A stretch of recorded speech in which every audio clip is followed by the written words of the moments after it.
I've never met her, but I recognize that there are a lot of Canadians who are very, very passionate about particular issues and want to take their activism into politics. And I encourage everyone to look at politics as a way of making a difference. I've never seen him. I've never met him. I was being interviewed by the media, and they were bringing him up on stage. I said, "I'm sorry. This is why I'm here. I wanted to hear him speak. I want to hear the way he talks. I want to know the issues he speaks about.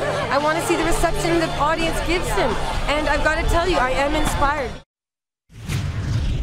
That is Jodie Emery. Of course, she is married to the pot prince, Mark Emery, who is just getting out of jail after serving a 5-year sentence for selling pot seeds across the border. Nonetheless, she is looking to be the Liberal nominee. And yesterday, she and Mr. Trudeau were in the very same place, at the very same park, at the very same barbecue. But do you think they talked? Not on your life is Justin Trudeau going to have a face-to-face with Jodie Emery. Jeremy Richler and Rebecca Thompson joining me here to talk about this. I think the Emerys are going to become a very big headache for the Liberal Party. Jeremy? Well, I mean, I think it can perhaps be a headache for Trudeau going down the road. The thing that I'll say is, I mean, she is a candidate in the Vancouver area going against Libby Davies, and BC is a province where the legalization of marijuana isn't an unpopular issue. So I think that there is support for the issue, and the reality is I think Justin Trudeau is going to play this very safe. Whereas he has openly favored certain candidates, particularly Adam Vaughan here in Toronto, he's going to let the process take its course, and ultimately he's done a few star power people in. He has not had open nominations. Oh no, I'm not disputing that there have been nominations that weren't open, but I think for this particular nomination, he's going to let the process proceed and the open process go through and see what the outcome is from there. I think he's a bit of a hypocrite because on one side he wants to decriminalize marijuana. He wants to legalize it. Yes, that's more than decriminalize it. You're right, legalize marijuana. You know, here we have a candidate who has an agenda of legalization of marijuana. This is one of his major policy planks that we have heard coming out of him over the past year.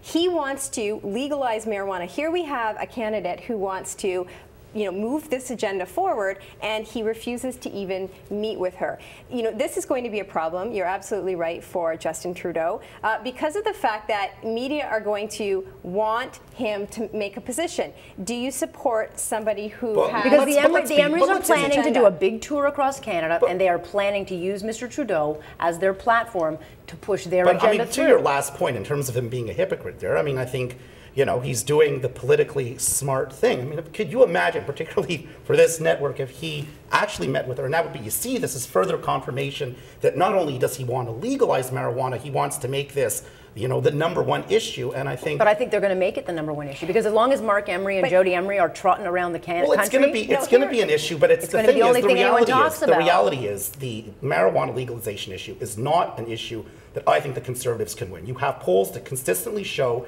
that 70% of Canadians either favor outright legalization or decriminalization. This is where the trend is moving. You have American states relaxing the laws. Overwhelmingly, though, 2/3 Canada does not want. But I believe it's a wedge issue that actually Justin Trudeau can win. And if the Conservatives play I mean, you have libertarian Conservatives very much believe the government shouldn't be intruding into the private lives of people that ought to be in favor, if not outright legalization. On this basis, then, why wouldn't he meet with her? So here we have the Vancouver... I don't know, maybe he was busy. No. Maybe we need to ask him. I can't answer for it. Well, that I can't answer for. Well, you know what? There could be a million and one reasons. They've ignored phone calls. Look, their camp is distancing themselves from the Emerys.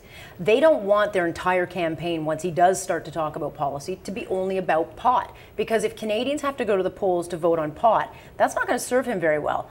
I'm all about relaxation of the laws. I don't want legalization as a whole, but I could be comfortable, as many Canadians could be, with some kind of decriminalization of small amounts. But I don't think Mr. Trudeau wants to see the entire campaign only talked about with pot. And Mark Emery and Jodie Emery will make it about pot because that's their agenda. So and they'll get a lot of attention. I know, but I mean, the thing is, it's an issue that obviously could become a problem. I don't see it. I still think it's rather a tempest in the teapot. But go ahead. Well, I was just going to say he's opened a bit of a can of worms here because he's the one who decided that this was one of his policies. I would say one of his major policy planks, because we haven't heard a lot of policy ideas come out of Justin Trudeau. That's not fair. It's true. Well, no, I mean, the thing is, he's accused of not being able to take positions, but then he very quickly took a position on the Keystone XL pipeline. He was against the Northern Gateway. He took positions on marijuana. He arguably took positions which might not have been the wisest when Like That's only because Sun News asked him. No, I just. We're the only ones that about asked him. policy positions that uniquely define him, and this is a policy position that uniquely defines him. Here we have a board, a Liberal board of Vancouver East, who went out and specifically recruited Jodie Emery to run in this nomination battle. And if Justin Trudeau doesn't want to acknowledge her or meet with her, or he realizes that this is something that he's going to have to stay away from, he's actually saying, like, I actually wanted to, float the idea that we should legalize marijuana, but when it actually comes to having a candidate who is defined by this issue, well, hold on, I'm not sure if all of Canada's ready. Because while the Emerys might be big in Vancouver, they sure as heck aren't going to be big in Nova Scotia and eastern parts of Canada that don't want this at all. I mean, there are Canadians that don't look at marijuana and think, awesome, dude, like, let's get it going. Absolutely. There are. I mean, there are a lot. I mean, there are pockets of Ontario that want it. There are big time out in Vancouver, but I still think I still hold on to the view, and also I think polls and opinions change over time. That definitely the movement in favor of legalization is gaining steam, and that this isn't really an issue that I think is causing Justin Trudeau to lose sleep at night. I think there are many more salient issues that could become bigger headaches. I don't think this is one of them. For example, how he loves China, which he talked about a few months ago in front of a group of women.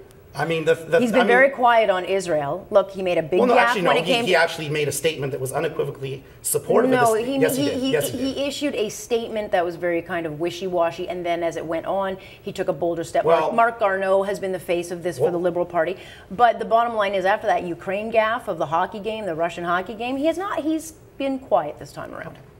No? Well, what I would say, I mean, in terms of the Middle East, I just know, being on Facebook, that there were the Liberals don't support Israel threads going all over Facebook. Then Justin Trudeau makes a statement, as did Mark Garneau. Guess what? I didn't see any more conservative anti-Justin Trudeau statements on Israel. So I know it behooves you guys here a little bit, but I do think that Justin Trudeau and the team around him, they're strategic, they're smart.